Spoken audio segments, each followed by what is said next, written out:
All right. Hello, everyone. Welcome to the Awaken to Happiness Now Global Series. Thank you so much for being here with us today. If you're here live with us, thank you. Thank you. If you're watching on the replay on YouTube, thank you. Thank you. It is my deepest wish, desire, and intention to bring forward to you these wonderful speakers who are sharing their wisdom, their teachings, their experiences, their processes, their healings, their readings, etc., so that we can all thrive and so that we can all awaken to happiness now. So if you haven't subscribed yet, please do. There's so you can take advantage of all the current shows, all the previous shows, all the shows coming up. So much wisdom there for you, so much healing as well, and just yeah, so much. Over 516 or 17 videos there now. So please do take advantage of that. So today, my dear friend Judith Costa is back with us, and we're going to be talking about why love feels hard and how to make it easier. And some of what we're going to talk about today is how does self-love impact the process of finding the right partner for you? What can be holding you back from finding love? The step-by-step process, I guess, to attract the right relationship for you or your soulmate. How can you maintain patience and faith when it feels like you'll never find the right person? Can past lives influence your relationships in this lifetime? Absolutely. How can past relationships help you understand what you truly need to shift to find a partner? How do the Akashic Records help you understand your romantic destiny? All that and more, of course. And Judith is going to be taking live caller questions. So if you are here live with us on Zoom, you can raise your hand or you can type your question in the chat. We do like it when you raise your hand and speak because it just helps with the energy a little bit more. And also, so for those of you who may not know Judith, like I said, she's been here with us many times now. And we love having her here. She is an unconditional love coach, a self-love expert, a seminar leader, writer, and speaker. She has a master's degree in analytical psychology and psychotherapy and an MBA. She is also a Reiki Master and Akashic Records consultant and teacher and a happiness trainer. Judith works with groups and individuals to help them overcome their inner blocks to love. She specializes in helping her clients have a better relationship with themselves, which transforms their lives, allowing them to create abundance, well-being, better relationships, and become happier.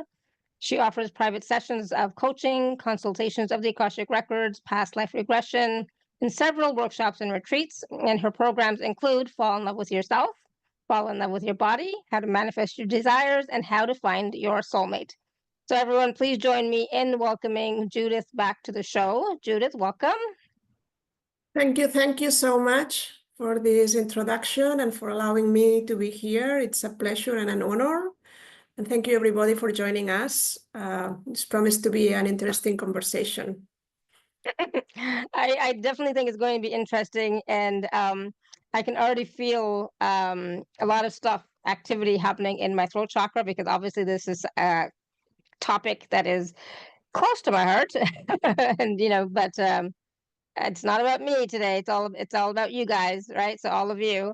So Judith, Valentine's Day is tomorrow, I guess, right? And so that brings up so many expectations for people. And of course, yesterday we had the full moon. So again, already so many energies are up in the air, right?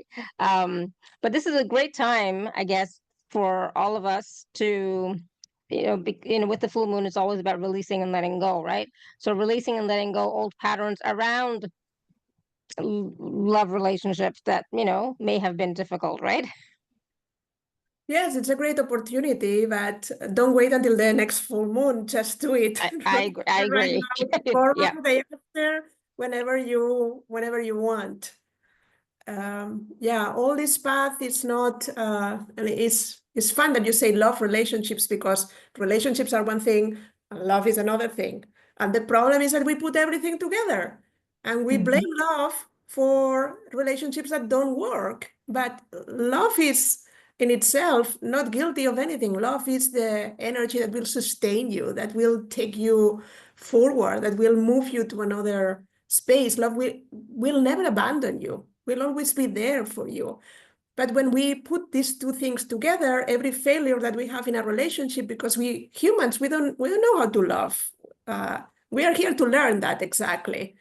Then someone that was not ready to love yourself maybe broke your heart, or was not there for you, or something happened, or your parents, or you are just here to learn how to love yourself a little bit more. And then you blame love, and then you disconnect it, and you think, oh, this is very complicated. But it's different. Relationships may not work but you are never wasting your time by trying, because you always learn something. You're always being prepared for the next relationship for the next connection that you are going to have. I agree totally, and that's what it's about. Every experience that we have is about us learning to accept ourselves, love ourselves, see ourselves. Right? That's what every experience that we have is for. It's for our highest good, for our evolution and expansion and consciousness. Yeah, because we think that things happen to us, but sometimes we happen through us. And we have forgotten when we incarnated many of the ideas that we had, like your soul came with an agenda. It's going to meet certain people with whom you have soul agreements to repair, to learn, to do certain things together, because you need teachers. You are not here to live alone and say, oh, I have a bad relationship with myself. I'm not in touch with anyone and everything works perfect. The idea is that these relationships that we call, they are laboratories of the spirit where we learn how to master these skills that we need. And it's difficult for someone to be kind with others when you are not able to be kind with yourself, or to be forgiving others. Sometimes it's easier than to forgive ourselves. Then we have these like misunderstandings about what's love, depending on how we grow up, how much love we receive, what our beliefs about love, what we have watching TV, and what songs we heard, and what is the programming that we have seen. Then even the relationship that we have seen between our parents, or maybe our parents were not together. There was no relationship to really reproduce because it was not there. Then our previous relationships for sure impact, but they don't have to determine what is going to happen in our love life. We can shift, we can release, we can forgive, we can choose what to believe and create the kind of love that we want to share with others. Absolutely. And so part of this conversation is going to be, about those relationships, but it's also about, your relationship with yourself. Like every relationship is not just solely in the external world, but it's also about your relationship with yourself. So for those of us who may not have a partner right now, kind of thing, for Valentine's Day, you can nurture yourself, right? So self-love is actually even more important than demonstrating that love externally to other people, right? So let's talk a little bit about self-love, and not like, because we've talked about self-love to death, I have to say. So, but more about how that self-love can help us to find the right partner for us if we want one. Yeah, let me explain it in practical ways. What changed my life? I'm always have been a romantic, always have been interested in love, and the difference between men and women and how to improve relationships. Even when I was an adolescent, I didn't understand this thing and I wanted to know more. And the concept of soulmates changed my life. I read a book that really was like the beginning of everything. It's called Only Love is Real, from Brian Weiss. And at that time I was married. My marriage was not working perfectly. And I thought that he was my soulmate. And I went into a quest of really kind of proving that. And what I discovered is that, yes, we were connected at the soul level, but this person was not my soulmate. But anyway, so intense was my desire that this person show up in my life, one of my soulmates, because soulmates are connected through a bond of unconditional love, and they can show up in your life just for these kind of matters, like to open your heart, to show you love. And making the story short, and I can give you more details later, but anyway, I got divorced. I was living in Spain. I moved to the US. I became a certified coach. And I started teaching people through my whole experience how to find their soulmates. I did it on my own. And this was a process of years. I accumulated so much knowledge. Then I created this workshop, How to Find Your Soulmate. And very soon, coaching people individually and through this program, I realized that one of the most important reasons why people couldn't find true love is because they didn't love themselves. And why is this important in a relationship, as you asked me, is because when you don't love yourself, you tend to have certain behaviors that sabotage the process. For example, you may be in front of the love of your life and don't recognize it because you will doubt if the love is true. You will maybe not be at the same level of this person and say, oh, I cannot join, or join and the relationship may not last. You may accept love that it's not the kind of love that you want, but because you don't want to be alone, you say yes to everything. You may have beliefs or fears or blocks or something that doesn't allow you really to be totally available and have an open heart to love. And then you act in a like coherent way, depending on these patterns, these belief systems and everything. And then instead of attracting the love that you want, you kind of repel it. Then you never find it, or you find people that are not available or not committed, or so on, so on, so on. There are many different cases, but it's important here is that love is an energy, like any other energy. It's not that passing feeling. It's not something that you have to find, something that finds you. But you have to be ready. You have to be open. Then sometimes we consciously say, I want a partner. I want to share my life. But there are many things that we have put in front of this, like conditions for this love to happen. Then my work here is just to take out these buts and these conditions and be sure that your heart is open and ready to receive the love that you all deserve. But in order to receive that love, you have to believe it exists. You have to believe first in you and second in love. And when we say believe in you, what does it mean to believe in you? Believe that you are perfect as you are, that you don't have to change. You don't have to lose the pounds. You don't have to have the career, have the money in the bank, then if you feel worthy of love, love can find you. If you don't feel that you are worthy, love will show up, but maybe in a partner that it's not worthy and doesn't want to be alone like you. Then you want someone that empowers you, that is able to share your life and take the best version of yourself next to you. You want someone that will see you as you are, doesn't try to change you or to fix you. And this is what happens when we don't love ourselves, that we enter in relationships where there is a lot of drama. Because we believe that the other person is the guilty one, or is the one that is creating problems in the relationship without assuming our own responsibility for the happiness that we have to create and bring to the relationship. Then people that don't love themselves usually try to control the love that they receive because they don't want to lose it. And we all have done this. I mean, at least I'm guilty of. Like, I don't want you to disappear because you are my safety place. You are everything in my life. But this is more attachment than love. Or maybe we give everything for the relationship and then we abandon ourselves. But this is self-sacrifice and not love.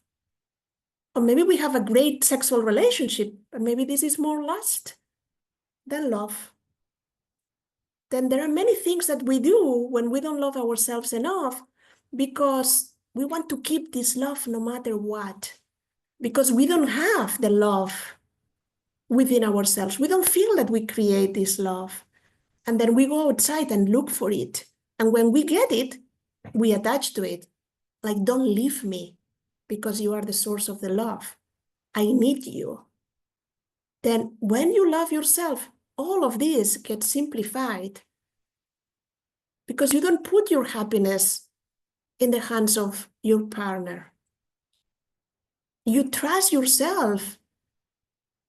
You love yourself as you are, and you expect that others will do the same. And when this doesn't happen, then you see the red flags. I want to stop here.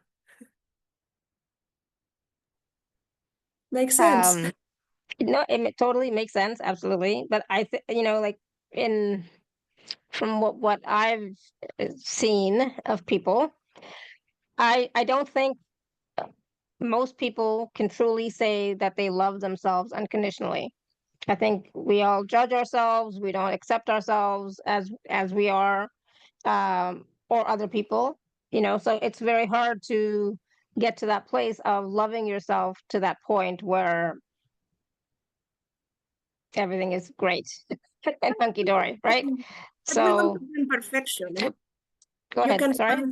know that we don't pretend perfection. I mean, let's Hmm. not scare people. You don't have to be unconditionally in love with yourself. You can just can get the idea and be work in Hmm. progress. Then Yes, I think we're everything. all works in progress for sure. Yeah, that I can agree on, and I think a lot of us who are on this journey, who are on these types of calls, we have come to that point of taking responsibility for ourselves, our actions, what we're creating. A lot of times we know, but I'm sure there are some things that are mental blocks or things like that we can't see. But on the whole, I think we are all quite responsible in that way, right? Yeah, Unless we haven't healed our inner child wounds, right? There's so many things that still can come up to sabotage our relationships, not just the romantic relationships, but any relationships, right? yeah. I think that the key is to be aware. Yeah. We are so hard on ourselves, we stop loving ourselves. Then we are out of love. Then the idea is be mindful. See how you go through relationships. Maybe you don't have any problem in professional relationships and you can set boundaries very well. And you have lots of friends and love you and cheer you and all of this. But when we enter in romantic relationships, things are not working, or vice versa. You have a husband that loves you so much, but you have problems in relationships with friends. And you cannot really maintain this life, and you are so close with your partner that you don't have anyone else. Then love has many faces. And here we are not talking only about romantic relationships, even though we focus in that. But yeah, as you say, I mean, there are things that will show up in relationships, but instead of blaming the other, I can take it and say, okay, let me see what is behind this. Take it as a journey of exploration, as an opportunity to heal, as an opportunity to forgive. We are so hard on ourselves and on others. And we tend to go to, oh, this is a problem. Oh, this is not working. Oh, like, no, let's see how we can practice love. And it's not that you have to be in a relationship where you don't belong anymore, but maybe there is something that you need to learn. Maybe there is a reason why you attracted this person into your life. Then I needed to learn myself. And I had two husbands that have clear idea on that they matter, that they are the first one, that they are the center of the universe. Not in a bad sense, I'm saying that, but they get it. And I'm the one that was abandoning myself. That's the reason why I teach this. Then it was the wrong relationship for me. Maybe not. Maybe it was the right relationship for me to learn a little bit about this and to say, okay, this doesn't work for me. I cannot continue denying my existence and my dreams and my desires just to be in a relationship. Things start one way and they end in another way. But this took me some time to realize that it's important to go through the process. Then love is not something that, as you said at the beginning, no, has to be like the fireworks and everything is perfect. But it also has not been constant drama, constant evil and disappointment. Yeah, absolutely. So you talked about a process. There's a process that we can um, go through for ourselves so that we can attract the right relationship. And I'm going to say right now, just because I just can't stand these things, we're not going to go into what's that thing called? Um, soulmate, true flame, or whatever that, we're not going into that. So when you have a question, don't ask, is this person my true flame or whatever that's called? Because those are just labels, It's not, they're not important, they're not relevant, but it is about understanding who you are in the relationship. So, a lot of people, they think the other person is like better somehow. Oh, they're my true flame or whatever that's called. Please correct me if I'm not saying it right. Or they're my soulmate. Well, but what are you? So it's like, don't just give them the power, it feels like, in that love relationship. You know what I'm saying? So it's like, uh, a relationship of any sort, there are boundaries, and then there should be an equal give and take kind of thing. It's a relationship, right? So it's not just one person is the best, and I don't know, somewhere there, I'm going somewhere with that, but I think you understand. Yeah, we did another show where I talk about soul connections, and we enter in the concept of soulmates. You can look for this in the replays, it's in YouTube and all of this. And yeah, I believe in soulmates, but when I did the writing, you will say that it puts the right partner for me or soulmate, because a lot of people, when they heard the word soulmate, has a lot of weight. Like, is there Oh only yeah, one in the whole twin universe? flame is what I was thinking. Yeah, thank you, Tanya. I was like, I just couldn't get the Yeah. name. I don't talk about twin flames. I only talk about soulmates. But there is a lot of confusion, and as Shefali was saying, this is just a label. But you can ask questions about soul connections. I don't mind. I will just please ask questions about love. Is possible that to keep the thing, Yeah, the topic. and we can have more than one soulmate in a lifetime. It's not just one. We can have more than one soulmate. Yeah, you used to find, independently of your primary soulmate, that it might be someone with whom you spend many years, like a partner or something like that. You find a soulmate companion, like 3 to 5 at least in each incarnation. Some people just cross briefly, but again, because for some people, when they heard this word, like, it's like, oh, it's very difficult, like a needle in the no, just Yeah. change it to the right partner for you now, the person with whom you should be at this moment, that will allow you to create this kind of relationship that you are expecting. And Shefali was saying, yeah, there might be something that we need to clear or change or see about the connection. But what I want to address is that for people that has been trying, or maybe this has not happened to you yet, uh, it's okay. It can happen tomorrow. Yeah. And I have to say, when you are in a relationship with someone who is like a soulmate, basically someone that you've had past lifetimes with, experiences, soul connections. I like that so much better, Judith. The soul connections. It can be wonderful, but it can also be the other way around, right? Because Oh, yeah, we're sure. contracting to each other to help us, to guide us, to bring stuff up, so that so they become kind of like a catalyst, in some way, so that we can start to know who we are, etc., right? And be on our path. Yeah, you define it perfectly. I mean, my first husband and I, we had what is called a karmic relationship.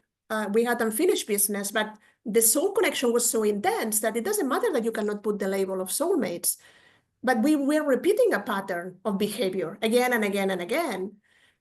My second husband and I, we can be considered soulmates, but the relationship is so complicated.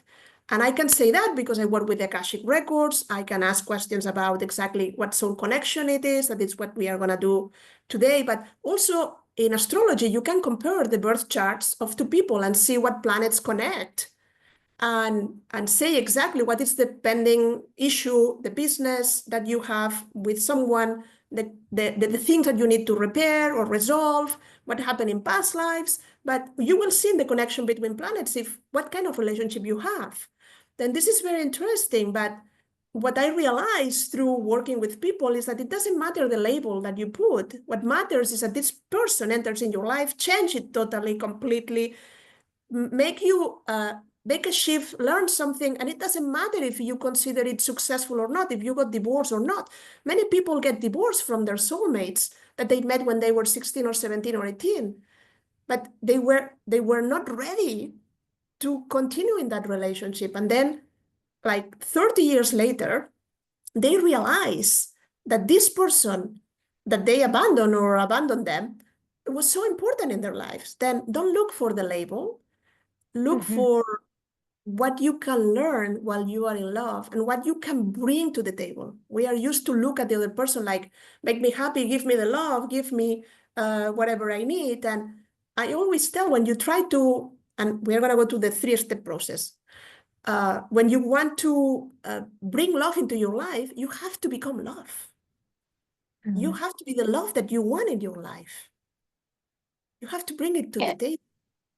And I love what you said, Judith, about, what are you bringing to the table, right? So each person in the relationship is bringing something to the table. So each person is of value, and what you're bringing is of equal value, right? And so that's why sometimes we tend to put our focus on the other person, thinking they're great, they're bringing this and that, and we forget about ourselves, right? But we are also equally valuable and of value. And I'm going to just be totally transparent right now. This is a difficult conversation for me. Soulmate relationships, any relationship, even as wonderful as it can be, it doesn't always mean that it's going to last forever. So,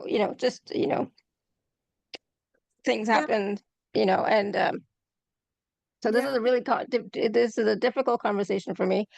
So if I say anything, it's probably because of partly what I'm going through. So I'm going to try and not say too much, because it's just, again, I'm still healing and grieving and all that wonderful stuff. And Let's send love to Shefali oh, right no, now. no, no, it's okay. No, it's fine. It What is is just love about for? recognizing.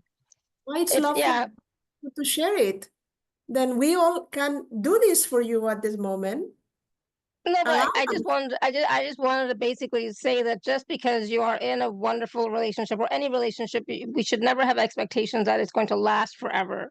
Things do change, and sometimes we meet or have these relationships for a specific reason, and then once that purpose is fulfilled, then it would harm us more to stay in it just because, oh, we should stay according to, all the stories we hear and all the movies we hear and all that stuff. It's not necessarily true, right? If it's no longer being an expansive type of relationship that both are growing from, kind of thing, right? So I think a lot of people are still afraid to let relationships go. There's still, I think, stigma in a lot of cultures on divorce and all that stuff, right? Yeah, I mean, it took me years. I met my first husband when I was 18, and after 17 years, it was one of the biggest decisions of my life. I didn't know how to do it. That was the reason why another soulmate, a known vibration, has to enter in my life to show me what was true love. And it was not what I was feeling in that relationship. But I couldn't leave. I couldn't, even if Brad Pitt uh, say and come and say, Judith, come with me, I would say, no, no, no, I'm married. No, that's not my thing. Yeah. Then, yeah, really, the soulmates have, or these soul connections have the key of your heart. And they can open your heart, sit in your sofa and say, okay, I am here. I love you. I have loved you. And now you will recognize what love is. Let's remember together. But Yeah. love, as you said, to be love, it has to be free. You cannot tell anyone to stay because you have a contract with me. Then it's not love anymore. Again, it's sacrifice, it's obligation, it's resentment, Yeah. is many things, but it's not love anymore. And love is not only this moment of falling in love and where everything it's wonderful. It's it's a decision that you have to make every day. You can love someone in spite of who the other person is. Yeah, for sure. I'm just laughing because Linda wrote in the chat, it's prison. Yeah. It can feel like that at times, for sure. No, I was very lucky. I did have, the wonderful true love, all that wonderful stuff. It was I was very blessed to have that and still have it, you know, so it's not like it ever ends, you know, it's just, you know, no longer compatible, you know, kind of thing. But the love is always still there. So the love, true love does not die, just changes form. Yeah, I speak with my ex-husband almost every day, and we are good friends, and I want to have him in my life and to express my love. And it's not about being together or not. Love it can be never be lost. It's an energy that transforms, but it's not about you are with me or you are not with me. That's conditional love. I will love you until we are together. Then forget. That's not real. Love is not this kind of energy. Love is a decision, and it depends on you, not in the other person. But let's go to the process. If not, we are going to keep talking. Let's go to the process on how you can manifest love in your life. Mhm. Sounds Sounds good? good. Then 3 steps: desire, believe, and accept. Then desire is the easiest one because we know how to make the list to Santa Claus, no? I desire something, but the desire has to be very intense. And you have to have some clarity on exactly what you want. Do you want your best friend? Do you want the lover of your dreams? Do you want a husband that is committed? Do you want someone with whom you can have a family? Do you want just a friend? What kind of relationships are you looking for? And it's important to be specific, but also because the specificity, all these details will allow you to really feel it as it real. No, it's very different if I say I want a car or I want a red car. I want a good car. Than if I say I'm gonna buy a white convertible Mercedes with cream leather seats because I don't like AC, but when I am going through the heat of Miami and the wind move my hair, I feel so good. And I see myself driving the car and hearing my favorite music, and I know how it works and how precious it is, and it stopped being just a car. Now it's something that moves every sense. I can feel it, I can be there, I can sit in it, I can imagine myself there. Then the same happens. There has to be a burning desire. It's not like, yeah, I want a partner. Yeah, please send me someone. I don't want to be alone. Send me someone. No. Then when things get a little bit more complicated, is with step number 2. You have to believe that you are lovable, that love can arrive into your life, that you are going to find it or love is going to find you. You cannot have anything that you don't deserve. Then if you feel that you don't deserve to be loved, if you don't love yourself, it's quite complicated that the universe brings you something that you say no to. Then be sure that when you ask for, you are asking for the right thing that really you feel open to. Because believing is not having proof. Believing is not having any proof, but knowing that this partner is already entering in your life, it's already arriving, it's coming. And you are going to meet, you don't know how, and you don't know when. You have to know the what. You have to define the partnership. What will work for you? But you have to release and put in the hands of the universe or God or the divine or whatever you believe in, the part of the how and the when. You don't know if it's going to be in a wedding, in the middle of the a snowstorm, or in the supermarket line. This encounter will be created by the universe. And the when usually is within a divine timing. What you have is the right to press the accelerator or to press the brake. And how you do that? With your behavior, with your lack of coherence, of your coherence. Then when what you say that you want, you not only state it like in sentences, there is a coherence between what you say, the way you feel, and your actions. The universe say, okay, she's committed. He's really wanting to have this. And then things can happen. But if you say one thing and then act in another way, yeah, but oh, it's impossible for me to find love. This is not going to happen. It's very difficult. Another year has passed. Everybody has love except me. Then you sabotage the process.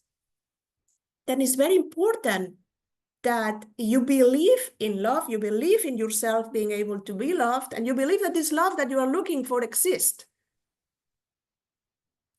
Don't look at the proof of the relationship that didn't work. Believe that the kind of relationship that you imagine, that you have seen, that you play around in your mind, in your dreams, awake and asleep, exists. And it's for you. This is not just happening to others. This can happen to you as well. And step number 3 is the challenging one. Accept. Because you have to accept that it's already happening. It's not happening in future tense, it's happening already. It's like the universe, when you send the order, when you start playing with the ideas of what I want, it's calling to the Mercedes and saying, okay, what is the car of Judith? And we're going to prepare it. Go to the dealer and see which one she will like and all of this. Then if you really believe that this can be yours, you have to behave in a way that is like if this partner is already in your life. Again, maybe you cannot touch this person. It's not in flesh in front of you. But energetically, like you are being put together. The encounter is going to happen. There's like magnets that cannot be apart. You are not doing it like by asking and repeating the same, like a parrot, no? I want the soul, I want the partner, I want the partner. No, it's your excitement, it's your behavior. You have to act in the same way you will act when your partner means that if you want to go to a special restaurant with this person, take yourself for a date there. You are waiting to have a partner to travel. Start traveling alone. There are certain things that maybe you are not doing anymore because you don't have the right partner next to you. And that's what stops you. Yeah, open the door to your heart, Linda says. Yes. Be sure that you can have this person next to you. Create the space. It's like if all my life is planned in the way that I'm a solo, like I work and then I have my parents and then I go to yoga and I have a class on this, that. There is no empty room right now in my life. And it's perfect to have fulfilled lives and everything you desire, but act in a way that it really makes sense for you to have this open heart, this open space for this person that is coming into your life. And I don't mean just like clear the closet and have a space and a drawer. That's physical space. That's very well, but it's more about the space in your heart. Are you ready to receive this person? Are you ready to really know what you want and make it real as if it's real right now in your life? And I put always an example of a restaurant. When you go to a restaurant, your favorite restaurant, where you have been plenty of times, and you are going there for a meal, let's suppose that you go with a car, and I don't know, it's an Italian restaurant, but when you leave your house, you're not thinking, oh, let's see if I'm gonna eat there. You have clarity where you are going, how it's gonna look like the place. Even you may know, because you know the menu, what are you gonna eat? And your mouth waters. Like all your senses are there. If you're present, you're excited, you know where you are going, you know that you are gonna have a great time, and you are enjoying the meal even before you sit in the table, because you already have played with this for so many times. And your brain doesn't distinguish if you are sitting at the table and enjoying the meal, or if you are just playing with the idea of being there.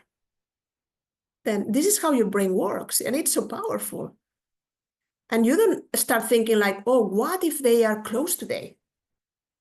Or what if they have changed the menu? Or what if they have a fire in the kitchen and I cannot really be there anymore? No. You just say, yes, I'm going to go there and I'm going to enjoy.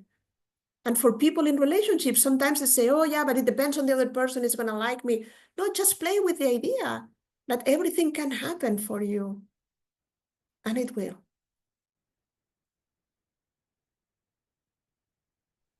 I'm back. I thought it was your internet, but it was mine. So I'm back. I don't know what I missed. But Here's the process, just in yeah. time. Okay, perfect. All right. Do you want to take some questions from callers and see where we're at? Yeah, unless we have to continue with the conversation. Yeah. We'll do both. We'll take some questions and we'll continue the conversation just to see what's going up with them.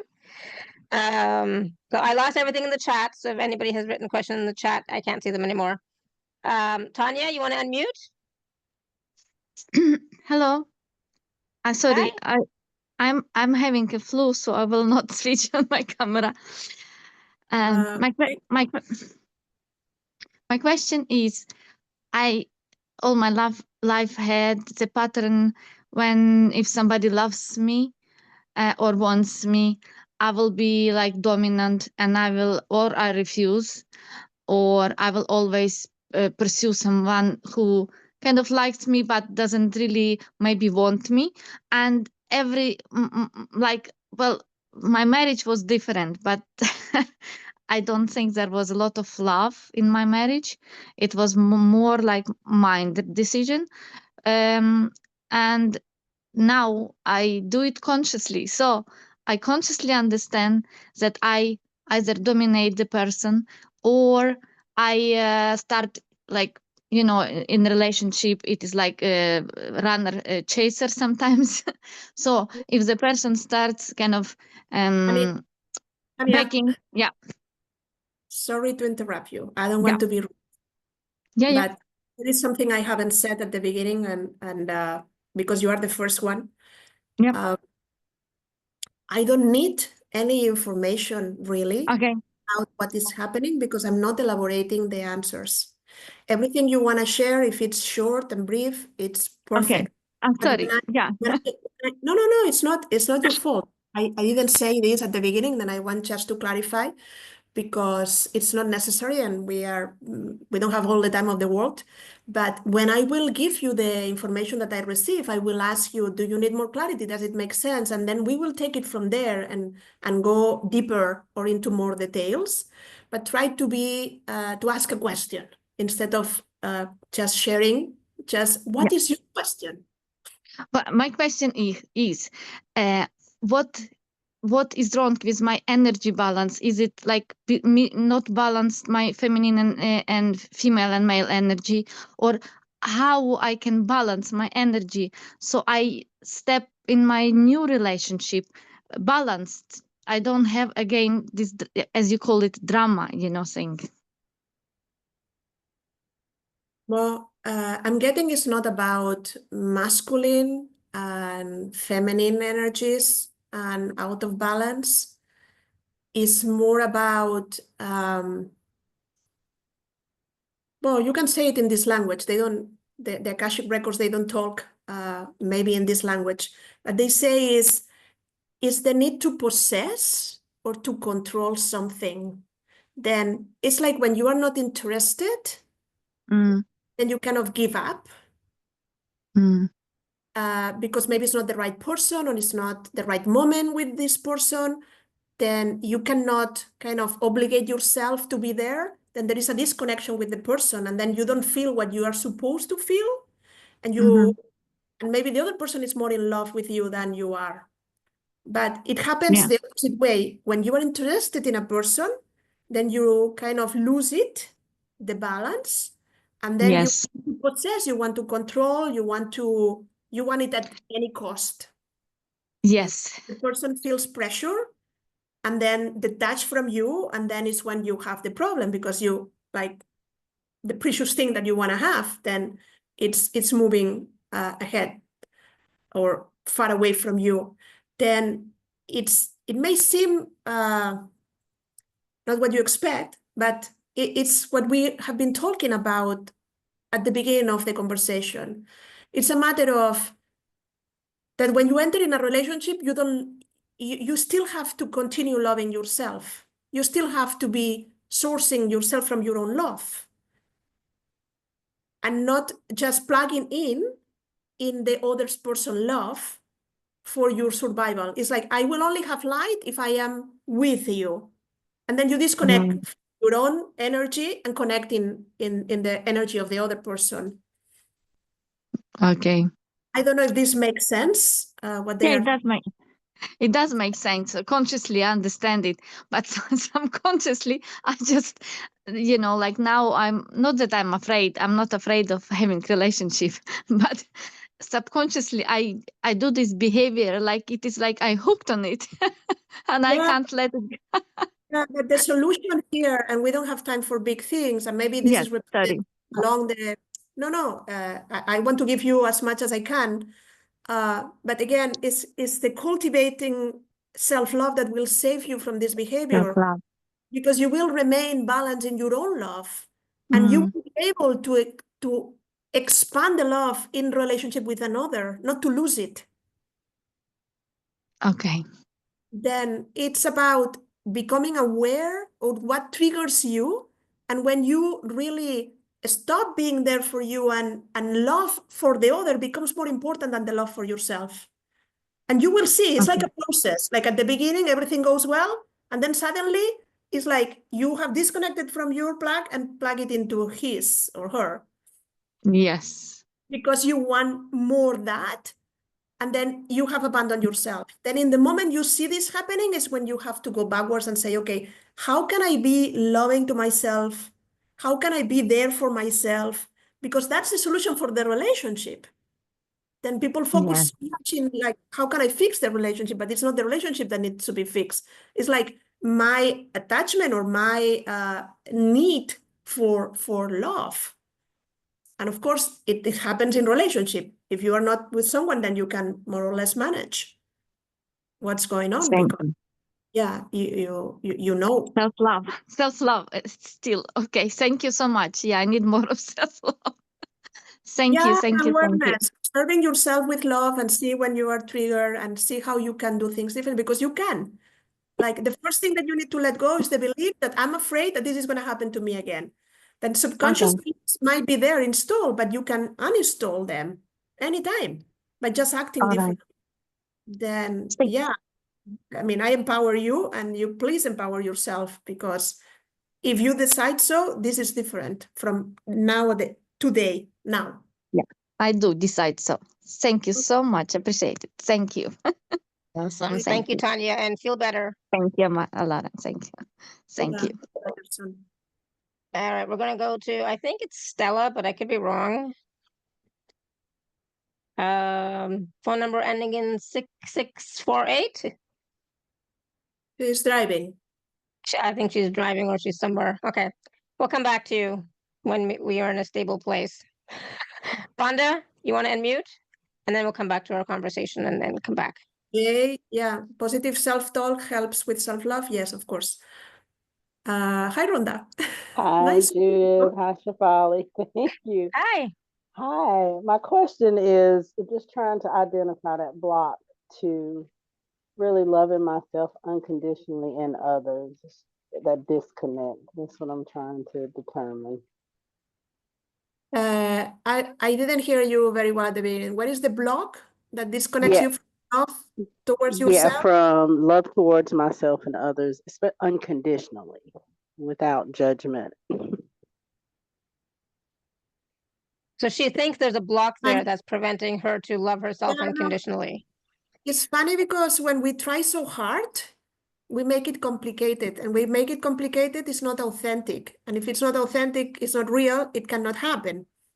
And it's like you have all the theory, intellectually you get it, but unconditionally, it's like not the PhD, like over the PhD, then you cannot sustain this energy all the time. And it's like if you blame yourself for not being able to be the person that you feel that you can be, like your level of consciousness is like doesn't allow you to be less than this standard. And then when you fail, you disconnect, you blame yourself, because you cannot be at this level of love that you imagine that you should be. And then when you feel guilty and you blame yourself and all of this, it stops being love. And then you have to start again. There is a moment when you get it and you say, okay, well, let's start again, because I want to love and I want to do this right. But this is not about trying harder. This is more about if I don't do it now, then I release, I forgive myself or others, and I start again. Then love is always there for you, but don't get like entangled into how to do it and when to do it, and if I am arriving, or is it's like keep practicing. Okay. Be loving, like be kind, be patient, be understanding, be forgiven, forgive others. Just use the qualities of love to keep practicing and don't measure it. Okay. If I'm at 5 or -1, it doesn't matter. No, this is not a test. And no one here from up there is looking at you and saying you failed exam. Everything that you bring, it's really transforming your life and the life of anyone you touch. Even the intention of being loving arrives to others. Your loving thoughts are spread all over the world. Then do whatever you can and see that this is enough. Just keep doing what you're doing, right? Yeah. Keep loving, keep having compassion, keep forgiving, keep being kind. Just keep doing that. And those other moments when, you're not as nice as you would like to be, it's okay. Have compassion for yourself. It's okay. Take a deep breath and say, okay, I had a moment. It's just a moment. And then continue again to be, be kind and loving, and etc. for yourself and others. It's a practice. It's like, it's what you do every day, many times a day, because many times a day we tend to go into judgment. We go into all those not so wonderful states, and then we come back. We center ourselves, take a deep breath, and we come back, say, all right, let's go again. And even you having that intention, having that question, you're on the right path. Keep going. Thank you. Thank you both. Thank you. You are trying so hard. Relax. Okay, gotcha. Makes sense. Live your life. It's okay. It's all good. Thanks. All right. Thank you. I just want to talk a little bit about, before we go to some more questions, how can you maintain patience and patience? I have no idea. And faith when it feels like you'll never find the right person. We kind of talked about that a little bit, right? But is there anything else you want to add to that? Yeah, we're touching it. Yeah, because one of the things that I skip in the process is that you have to savor the waiting. It's like when you place an order for a pizza, you make a phone call or you order in the internet, it doesn't matter. Well, now you can see all the process, but in the past, no, you make a phone call and then you pray that the pizza will arrive in the 30 minutes as they promise. But when you hang up the phone, you just trust, like it's arriving, no? You don't call them every 5 minutes to say, but you get my order? But are you sure you know my address? Do you know how to arrive? And it's gonna come on time? Are you late? Are you sure that do you know how to make pizzas? No, you don't bother them.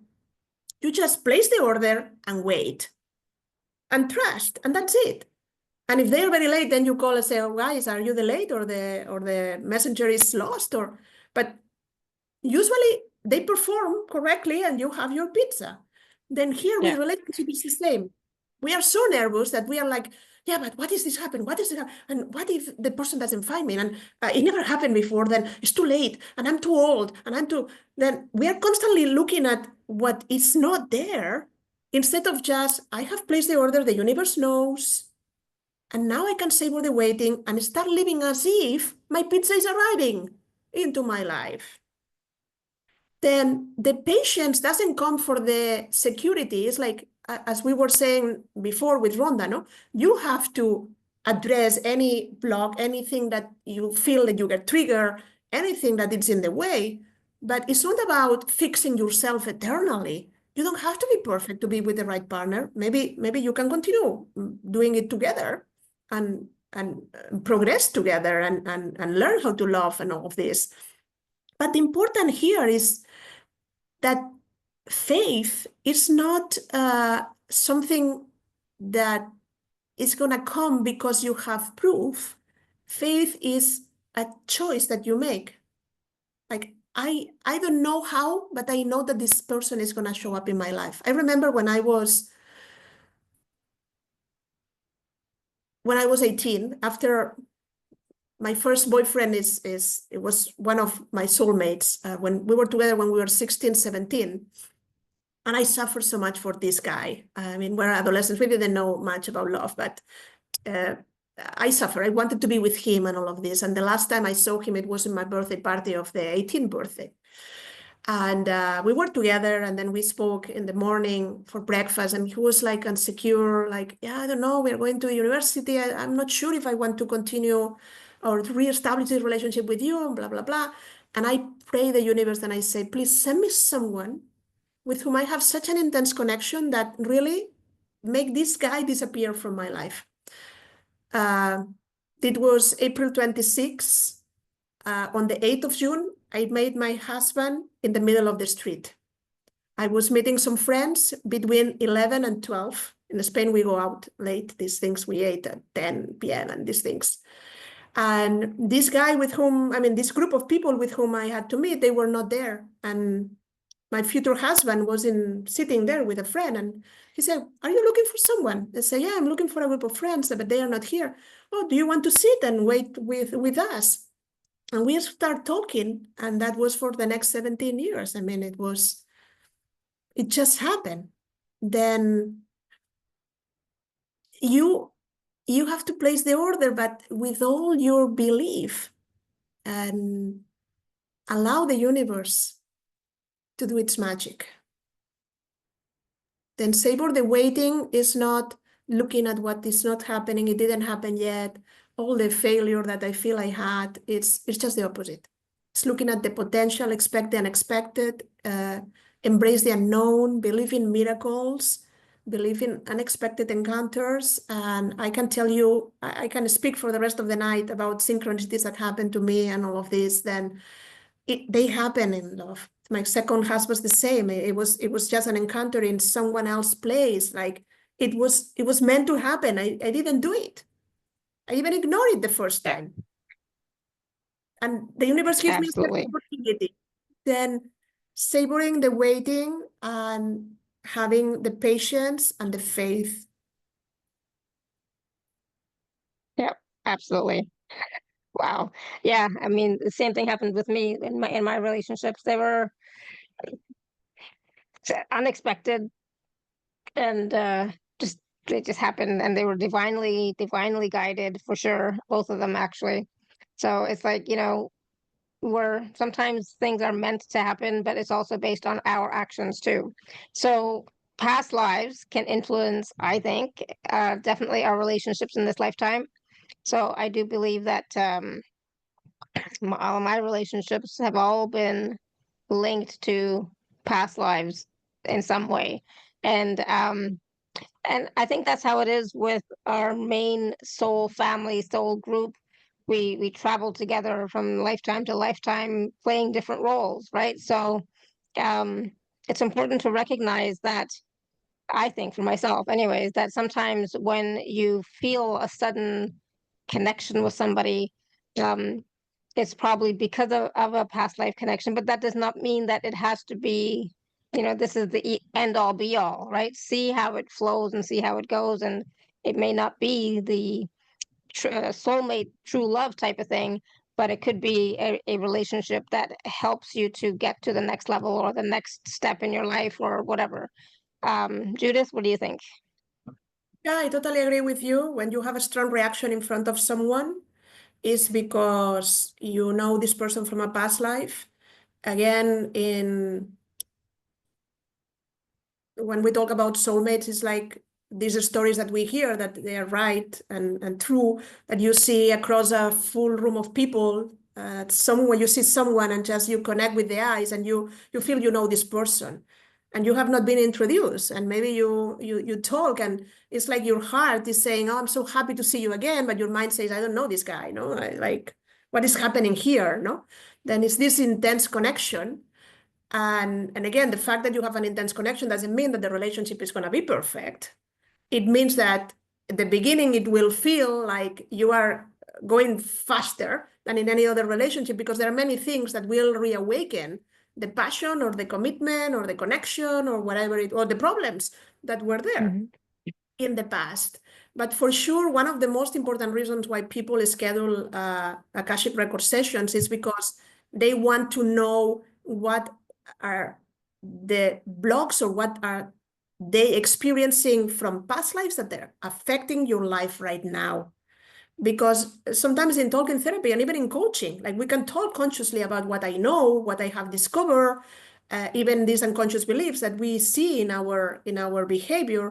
But sometimes we only really figure it out when someone says, okay, but the problem is that you are repeating this pattern, or this happened with this person. But as Shefali was saying, every relationship is important to figure it out. That we are together for a reason, that maybe the relationship that seems awful is coming to your life, not to teach you something. This life is not about lessons to learn. It's about becoming more loving, learning more about love and how to love and how to be loved. But yeah, for sure, these ideas of what happened to me in past lives and how are influencing in this lifetime, also because what people don't know is when you have an agreement with someone, you carry this agreement through lifetimes. Then let's suppose that you are dying in my arms and we are together and I love you so much. And I promise in the moment of your death, like I will love you forever. Then it's kind of, I'm looking for you eternally to give you my love. And maybe we, in terms of soul growth, it's not convenient that we are together. Or maybe I feel that if it's not with you, I cannot be with anyone else. And this becomes a big problem. Or I promise my mother to take care of my father because my mother is dying from cancer. Then I have agreements that come from past lives, from other moments in time that are still in place. And these agreements can be renegotiated. You can say, this is not the way I want to live right now. And then you establish a new agreement. You don't have to be there and do that exactly. That makes sense in a moment in time. But if it's still affecting you, maybe someone has to point out to these things because they might be very obvious from outside that there is a block, like you are not committing to anyone, or lives. Many people that have been like in monastery, they have been priests or nuns, and they have this devotion to Christ or Jesus or the church. And then it's a totally different life now, and they are still bounded by this belief system. Then it's very complex, it's very interesting, but we have many things that have happened in a different moment in time that might be affecting our lives now. Can give you many more examples, but I think it's enough. Absolutely, absolutely. And so the Akashic Records, when someone has a consultation with you, you can help them understand their romantic destiny, but also you can make them or help them to understand what patterns are there that are blocking them from having that romantic relationship, I guess, right? Yeah, everything is possible. A consultation depends on the questions of the person, but also the masters or the guardians of the Akashic Records will offer information about, this problem is related with something that happened to you in a past life, or something that you experienced, or this is already resolved, but there is still like this fear, as for example, Tanya was saying, no, I'm afraid that this is going to happen to me again. Then we will go deeper exactly on what is happening, no matter if you have information or if you are totally new to this and you say, okay, is there anything that is holding me back to find the right partner for me? Sometimes it's divine timing. I mean, it's coming, but it's not right now that it's in your life. There is something that is being cooked, is being prepared for you. Yeah, makes sense. Absolutely. All right, let's take a few more quick questions. And who do we have here? Arunima, you want to unmute? And again, we don't need a story. We just need the question. No worries. I just Thank need you. my blocks of fear being cleared, because I'm thinking of looking for dating, but the thought of it scares the heck out of me. So, and I'm divorced. I've given plenty of gap. I'm being encouraged. So any insight would be good. Yeah, there are 2-3 things together. Then the fear is, first of all, the fear of being hurt again. It's like, and I have seen this very frequently in workshops and in different moments. It's like there is one moment where we suffer, and then we close the heart, double key, we throw the key into the ocean, and then we forget that we did that. And we go through life like, yeah, I want a date and I want a partner and all of this, but the heart is like, no, I'm broke and I don't like, this is painful. I don't want to suffer again. Then the most important will be to say, to feel safe again in love, not in a relationship. It's like you're not putting your life in hands of anyone else. Yeah. Through the self-love, you will be in total control. Like, this is your life, and this is your ability to share the love that you have with someone else. Imagine a relationship of 2 individuals that already love themselves, that decide to share this love with each other. Yeah. Not to non-expert individuals that hurt each other because they don't know better. That's what you have experienced in past lives. It's like one of the past life issues, to continue with the different things, is you loving someone that doesn't love you. Mm-hmm. Or loving someone that is not capable of marrying you.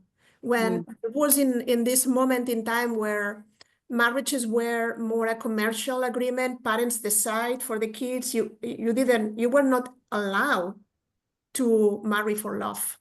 Mm-hmm. Then you fall in love with someone, but this person is married to someone else. Or you grow with someone that you are like in love forever, and then this person disappears from your life. Mm-hmm. Then these painful ideas make you, these painful experiences make you have the idea that love is not there for you. It's like, when I have it, it doesn't show up. And why I'm going to look if like it's going to be a problem. This comes from a past life and can be released. And also, there was a third thing. Let me ask them again. The fear of being hurt, the past lives of not being, well, they're not repeating it, but there was something else about, yeah, it's kind of it feels too complicated, like too much effort. Then you cannot go through something, of this caliber without you feeling totally ready for it. It's like losing your time. Like if people push you, or you feel like, oh, I have to do it because I'm getting older, or no, it's like, first get ready, get excited, get there for you. Feel like you can do it. It can happen to you. Like that you cannot be there making all the effort. The conversation is about making it easier. And then there is a book that I find it very interesting. I think the author is called Chuck Espezzano, with 2 Z, Espezzano. Can put it in there. And it say, if it's love, it doesn't hurt, or something like that. It's a very interesting book, because for all of us that have been brokenhearted, we have to understand that that was not love. That was something else. But true love is not painful. True love uplifts you, changes you, transforms you, takes you into a different realm. And then again, no relationship between humans is perfect. Love, it's pure. It's wonderful. It's amazing. Relationships between humans are different. But does it make sense what they are saying? Yes, all of it is true. Thank you so much. Yeah. Thank you, Arunima. Yeah. A session, you can also do healing. It's very nice to work with the Akashic Records, because it's not only about getting this information, that for Arunima was great, But the idea is what can we do? We don't have the space and the time here, but what can we do to resolve this? And then we have certain words, prayers, healing points, and things that we can do. And of course, we have like a big space to go deeper into all these things that they have said. But I hope this helps at the moment. Thank you so much. It does help. Thank you. Thank you. Good. Awesome. Thank you, Anima. All right, where were we? Stella, are you there now? Stella, you there? You want to unmute? Still driving. If Hello. not, oh yes. Hi, Stella. Where Hello. are you now? Where am I? I'm in Vegas. Okay. All right. So what's your question? We don't need a story. We just need the question, Stella. Okay. I want to ask her. I just met a new partner, and I like to know what the outlook looks for us. She What said is the that old you are one? not to say The too old much. one is gone, Stella. The old guy is gone. The other guy.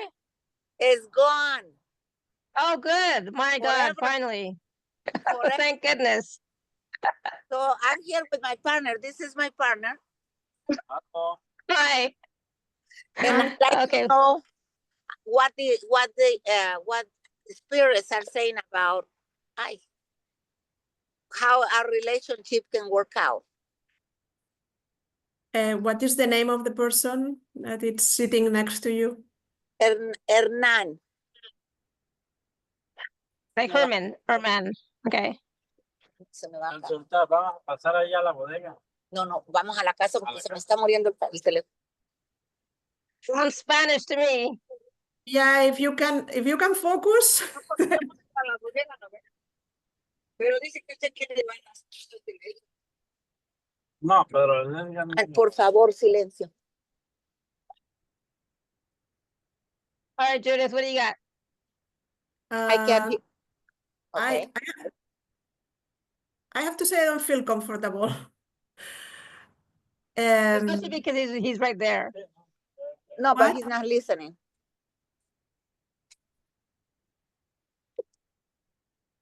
Well, it doesn't seem to be a long-lasting relationship. This is what I'm receiving. Okay. It's meant to happen for a reason that you have not discovered yet. Okay. And it's important in your life, and it might be like a beginning and an end that transform you. Like this person has something that you need. And it's not a physical thing.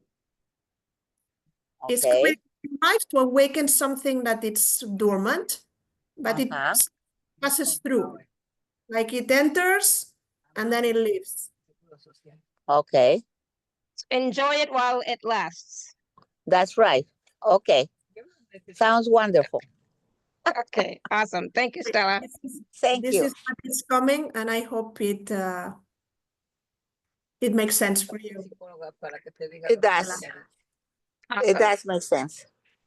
Okay. Okay. Enjoy, Stella. Enjoy. Thank you. Thank you. Thank you. All right, Anita. So that just shows you that you know, you may not always like the answer, right? Yeah, but I you know, cannot adorn or change the answer. I am here as an exactly. intermediate person between the Akashic Records and you. My role here is to say exactly the things in the way I receive them. Then it's okay to speak with someone, but someone sitting next to someone else, then that again, it's a meaningful relationship anyway. And maybe Stella let us know what happens and why. Yeah.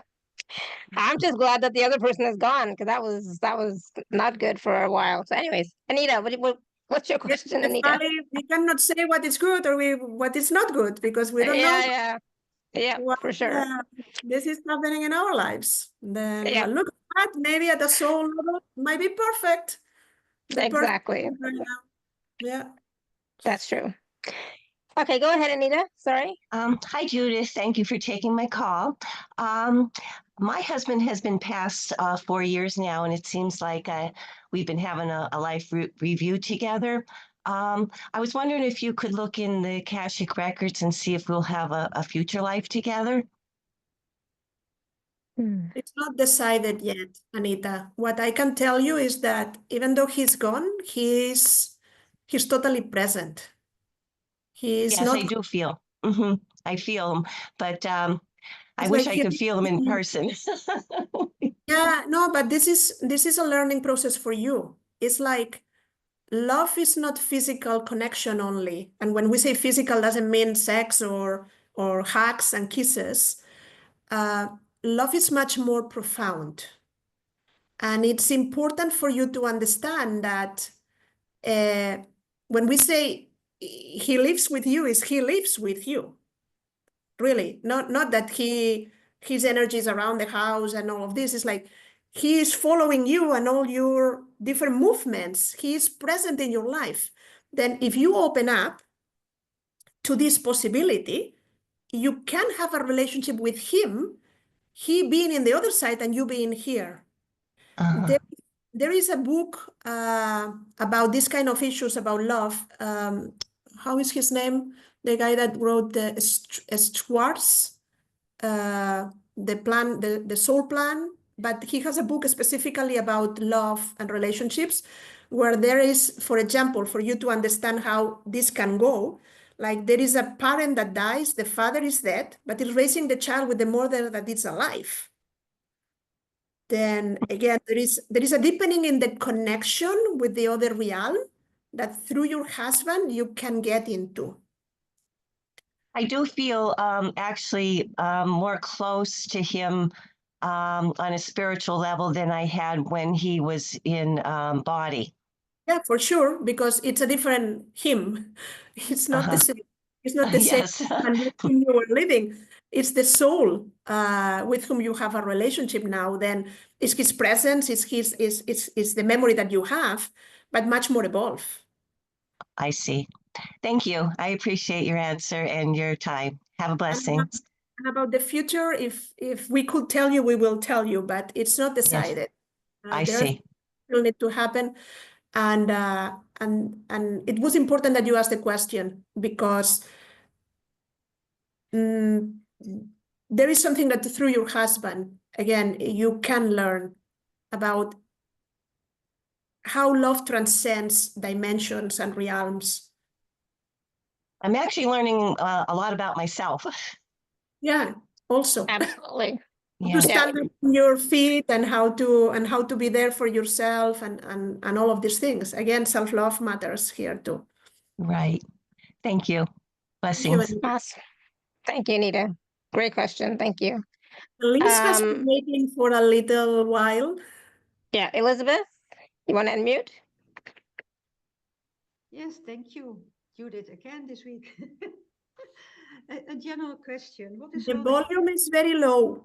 I don't know if you can speak a little bit louder or bring the computer closer or something. Okay, I will do. I will bring it closer.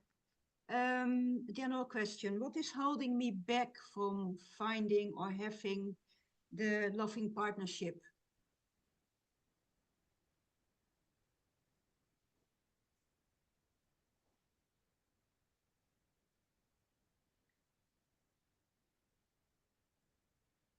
It's like with the other person that we said many answers. The first one that came immediately is like, it's a priority, but it's not a priority. It's like, it's very important for you, but you are not showing the right energy to say that this is a priority in your life.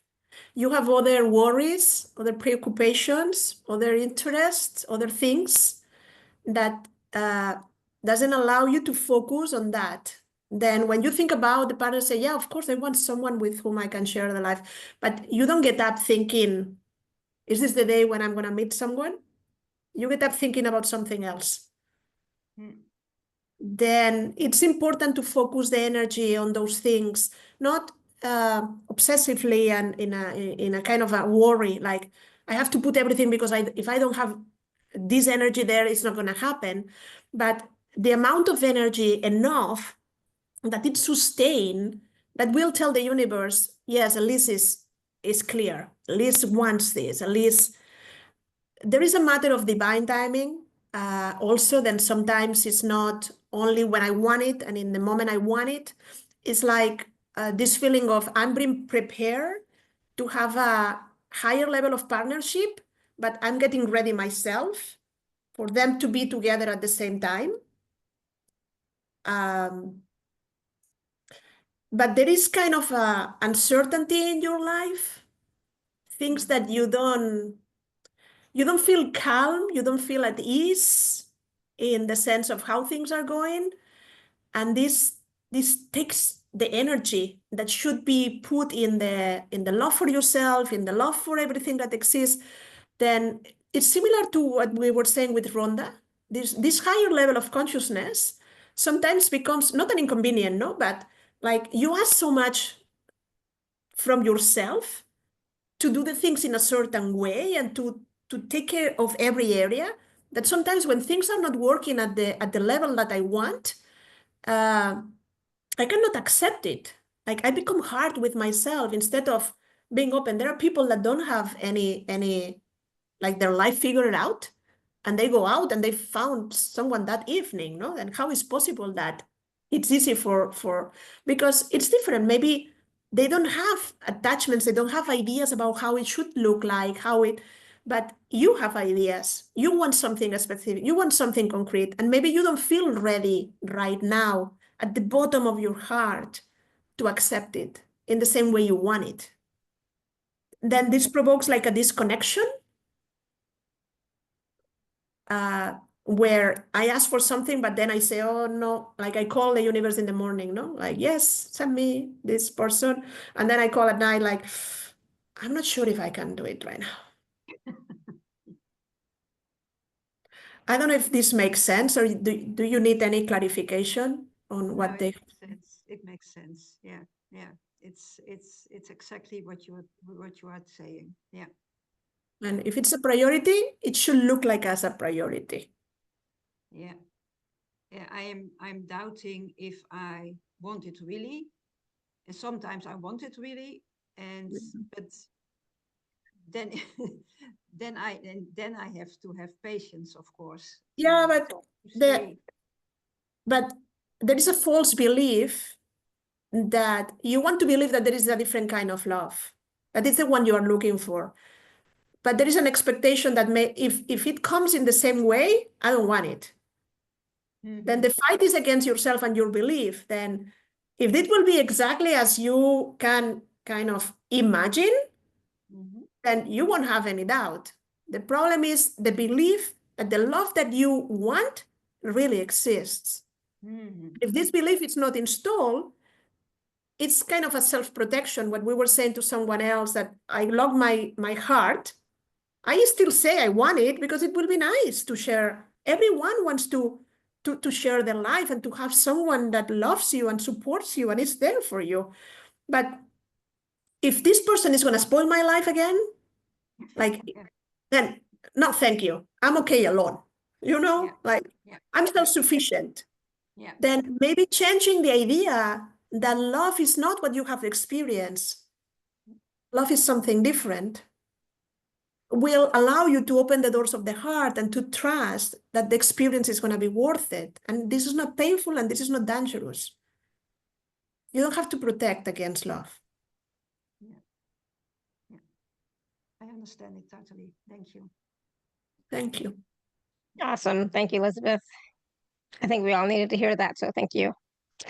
All right, we're going to take Asha's question, and then there's 2 in the chat, and then that'll be it. Because I'm looking at the time. Asha, you have a question? You want to unmute quickly? Oh, it can't be quick, because I know she's at work, so she's going to walk quickly away from her desk. Thank you. Hi, Judith. How are you? Are you able to hear me?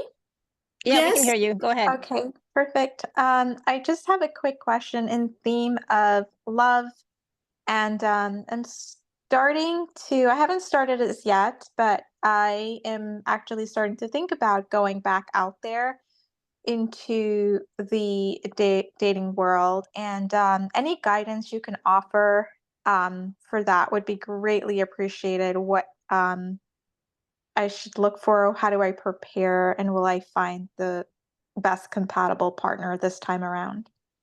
Well, the preparation is clear. I mean, and you will be able to listen to the recording.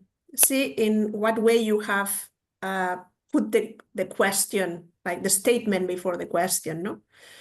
I'm thinking about, but I'm not sure yet. Then this doubt is like the brakes, no? Pressing the brake. Like if you go and decide to look for the right partner or manifest it or be ready or meet this person, whatever it is that you want to phrase it, you have to be convinced that this is what you want. Like open yourself to love, like we were saying for Elise. Second, it's very dangerous to call it like dating. And this is the modern world, no? And dating sites and dating. What you are looking for, a date or for love? Love, not dating, but I just didn't know how to word it or how to put it out But there. And if you're right, and it is the vocabulary that everyone uses, but we are advising you because you said, how should I prepare? Then first, your own belief about, do I want it? How I want it? What kind of partner? All of these things, like be specific, the desire. The desire has to be there. If there is no burning desire, really, we complicate things. And Alexandra say she cannot find the raised hand. Or then first, be sure if you want to do this, and do it properly.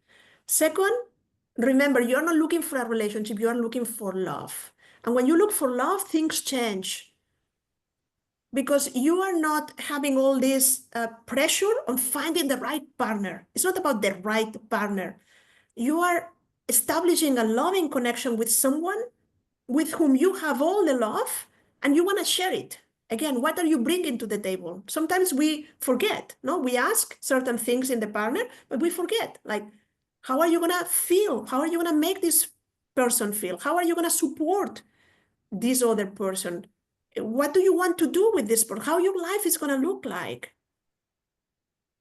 Then don't put all the emphasis in their relationship, but more in the love that you want to experience.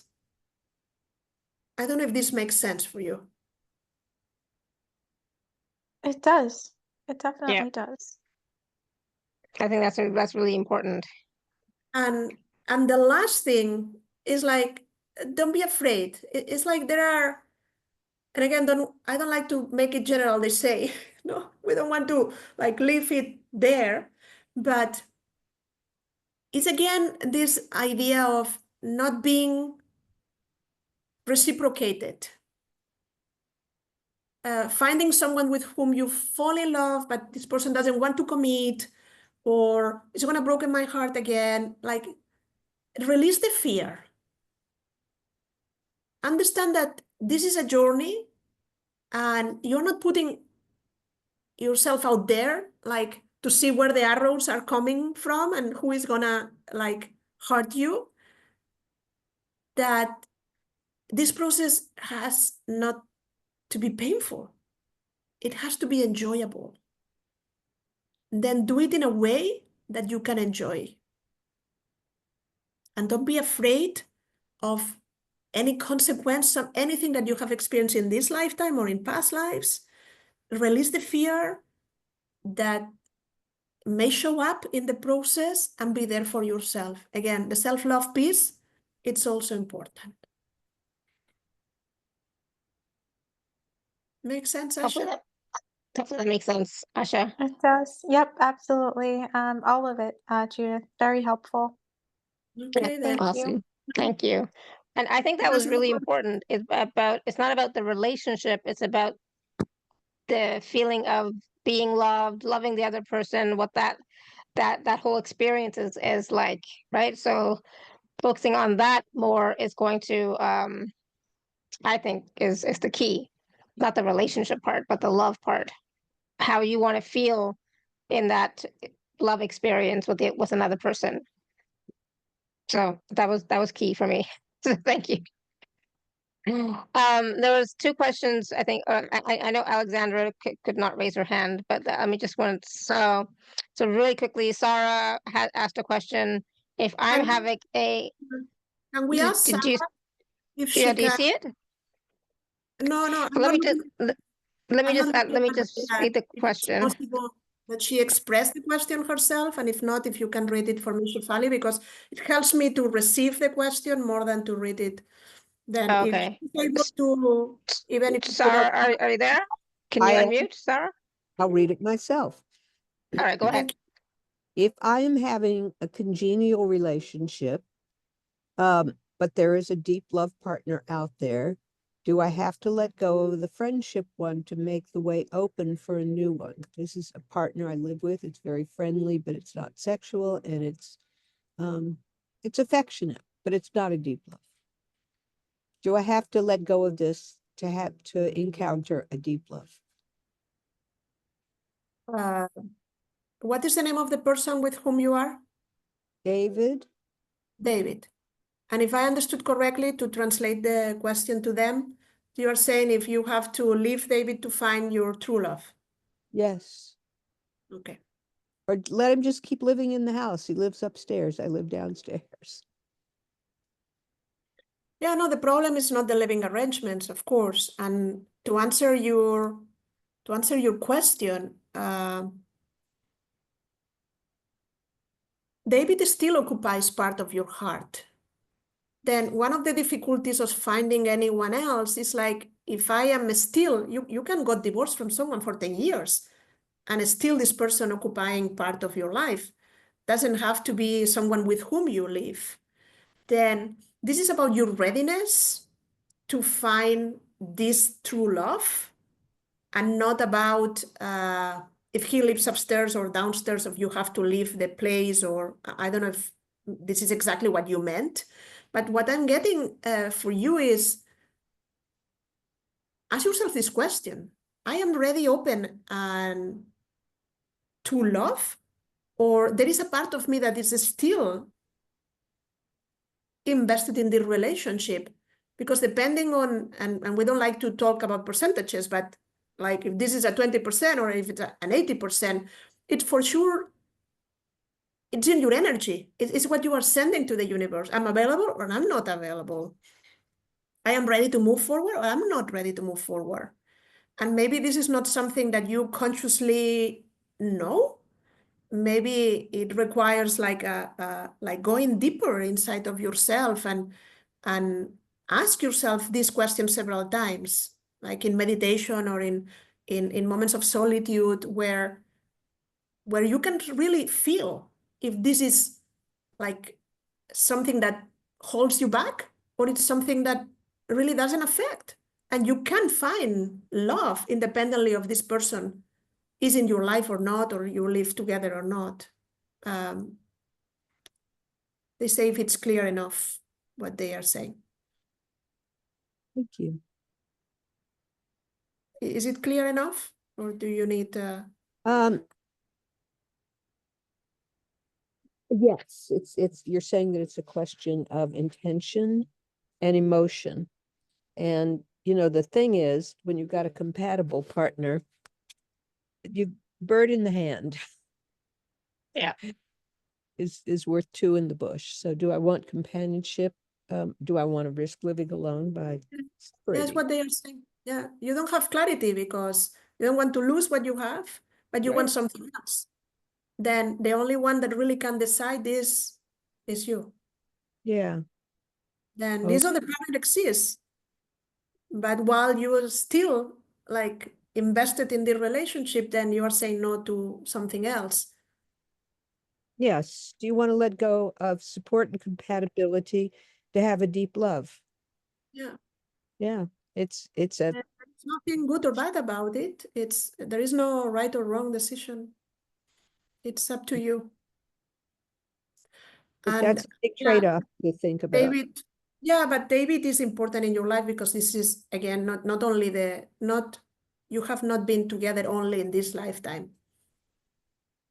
then there is more to the relationship than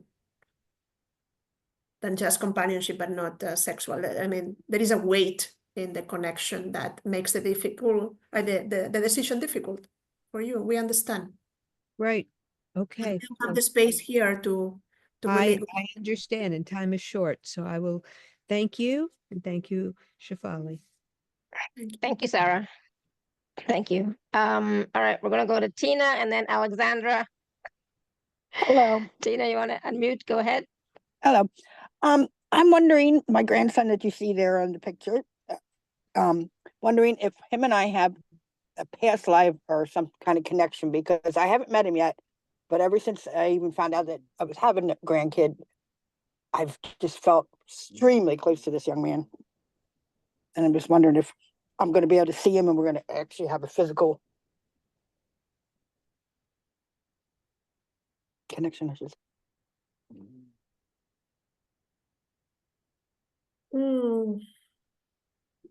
His name was Coulter, no?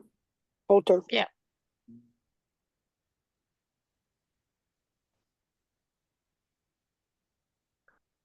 I'm getting a no, not directly, but yes. It's a little bit confusing. Bear with me. Yes, through the parents. It's like this is a soul connection, but like the third cousin kind of a thing. Yeah, okay. But it's like you have been connected through the parents of this kid in other incarnations. You have heard of this soul before. Yeah, And the soul. it has Yeah, the been- soul's been in my life. That's Exactly. Okay. I mean, Yeah. it has been present, but not directly present, like, or you have been mother and son and or whatever. But it's near into your soul group. Then with the parents, you had a very strong connection, and the parents have past lives with him.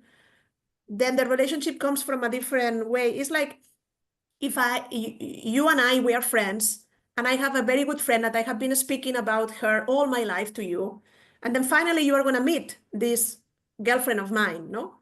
And when you meet this girlfriend, you say, oh, I feel I know you because Judith has been talking about you all the life. Then I feel really that I know you because she explains me every day, everything that you have done together. It's kind of the same. Yeah.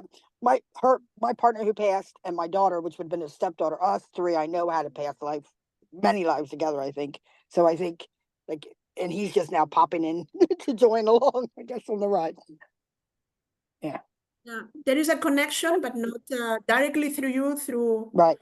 people you love. Okay. And I love him. Yeah. Thank you. Thank you. Awesome. Thank you, Tina. And how is Coulter doing? I hope he's feeling better.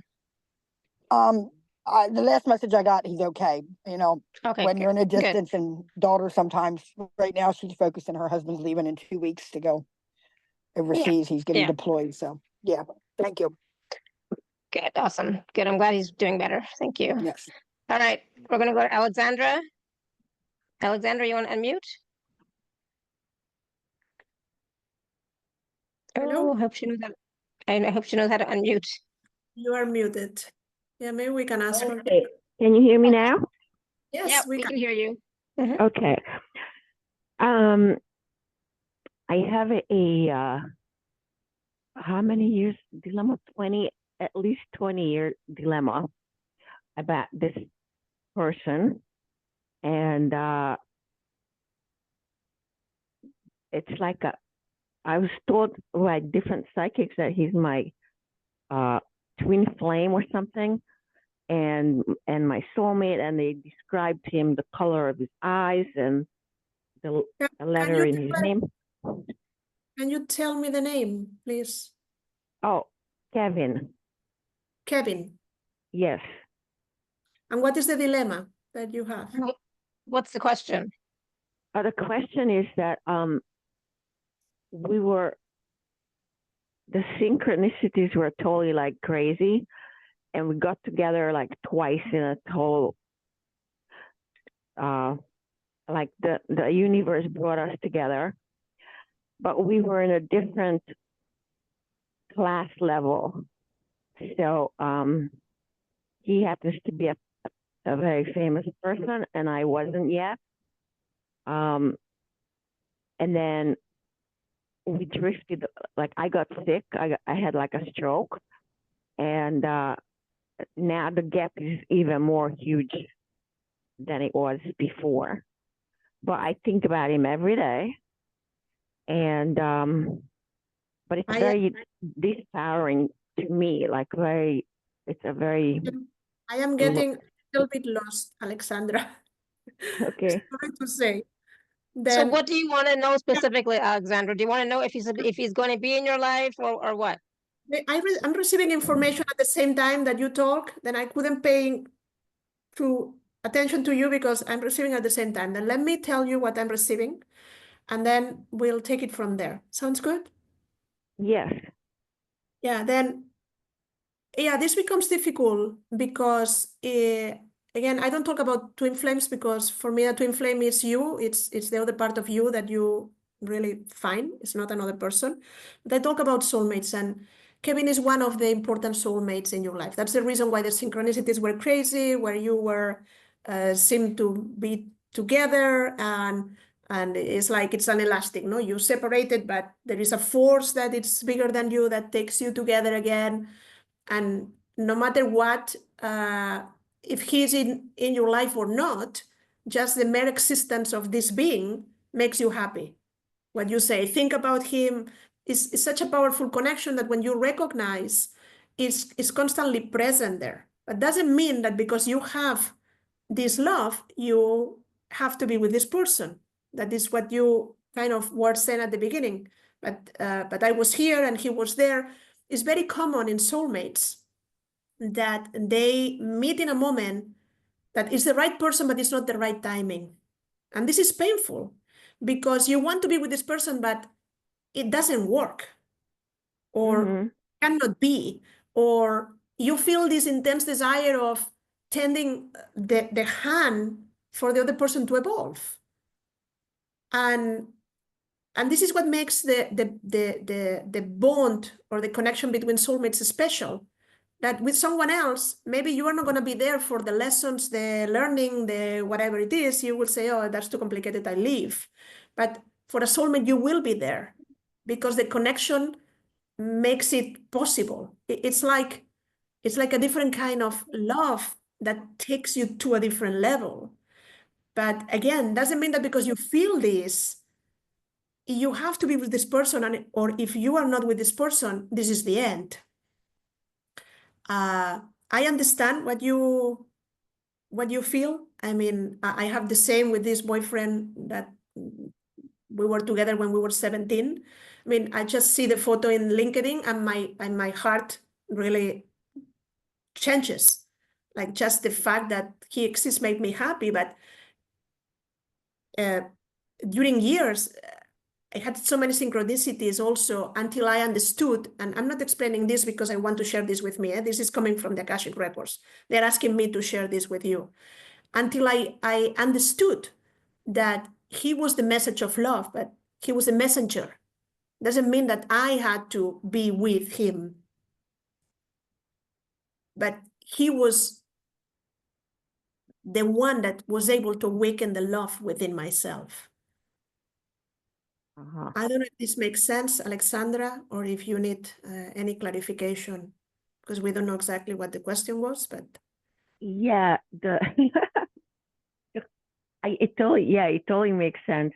He totally makes me happy, and he taught me so much just by who he is.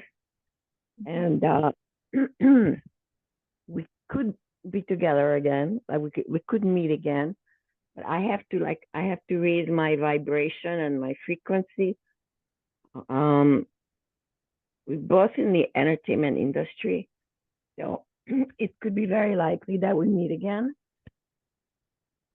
I just have to, I have to get well, because I said I had a stroke, and I have to get well enough to For sure.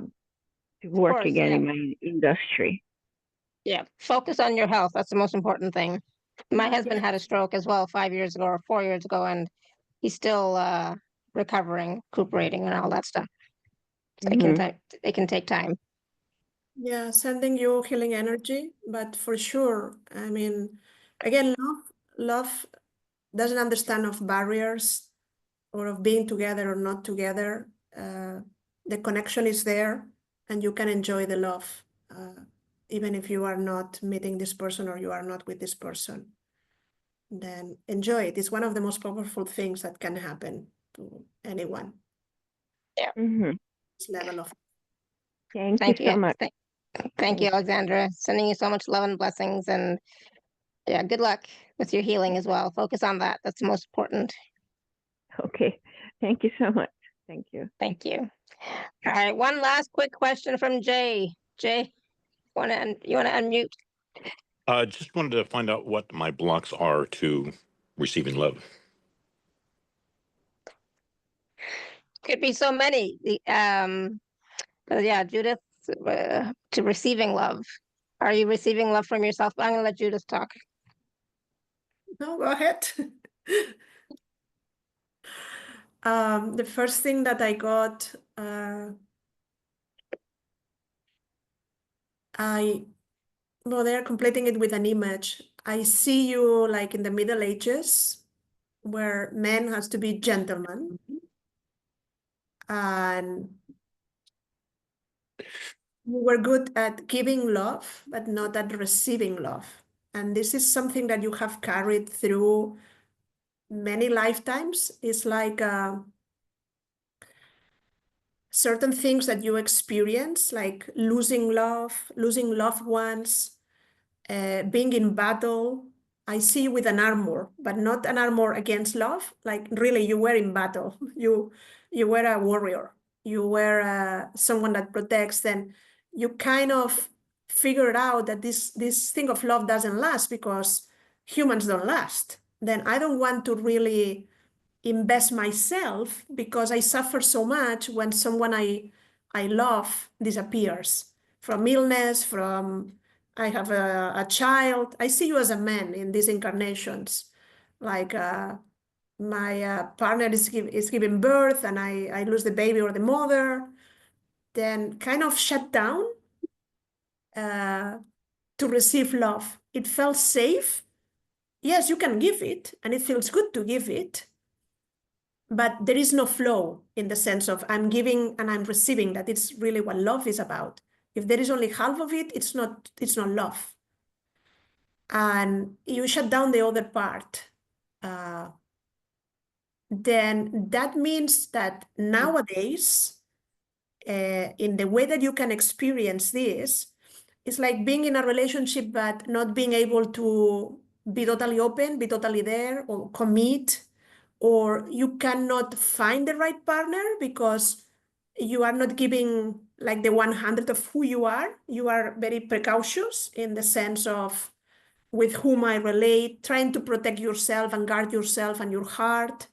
Like different scenarios. It can be immense, as Shefali was saying, but it's good that they took us, the records, to this scene where everything kind of started and where you were really making a decision that now is unconscious, but at that moment was conscious, of protecting yourself, of giving the love, but not being able to continue receiving it because you lose the people you love. I don't know if any of this makes sense or you need any clarification. That happens a lot in this lifetime.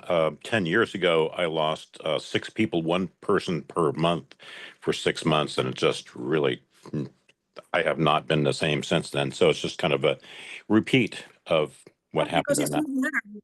Then your soul will create the circumstances to experience similar things again until you kind of overcome this. Any thoughts on how to overcome? Oh yeah, there are a lot, but again, here we don't have the experience. As I mentioned, we can do healing with the Akashic Records. We can start at least because you are kind of the last one.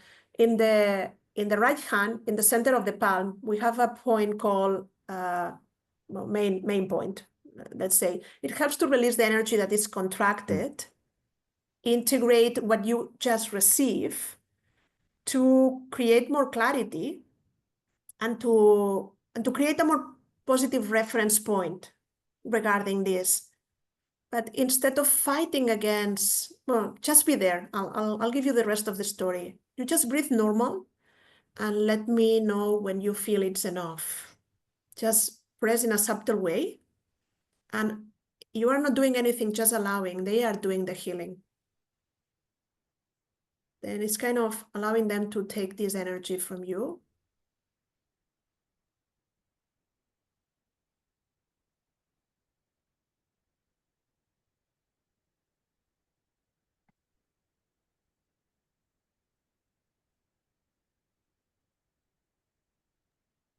And of course, keep breathing. Yeah. And let us know, because I cannot see you. I prefer to do this with camera, to tell you the truth. In sessions, if we are connected with camera, it's more private and all of this. Then I can see your face, I can see how you are doing, but you tell us when you are done. So we can't have dead air, so we can't wait for like 5 minutes. Yeah, it's not that if you hold the point for more time, it's more healing. It's just there is a moment when you say, okay, it's done. So, And maybe so do you do just it keep again. pressing on that point? Is that what You you're can doing? do it again anytime you want. All these points that you will learn in the session, I will send the material after the session.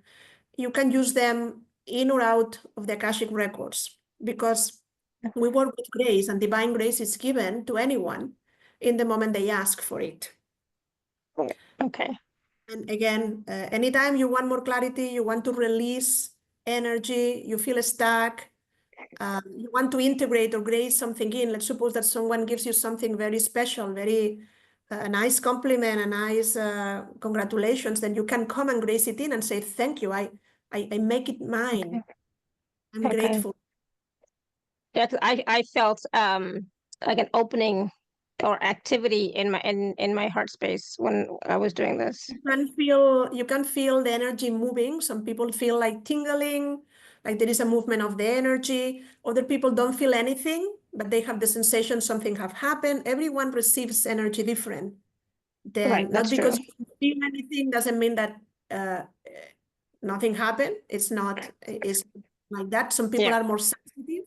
Some people start Yeah. like crying, yawning, or coughing. There is a lot of ways of releasing. It might be a physical plus energetic, like sensations in your body. Or you Again, can start yawning, like I just started yawning as well, right? So that happens too. So you also so need to Jay, release, Shefali. Then sorry? you also need to release. Then Yes. Yes, definitely. So That's for those of you who are also doing this with us, if you want to type in the chat what you're experiencing, that's always good too. And Jay may not feel anything, and that's okay. So how would you proceed?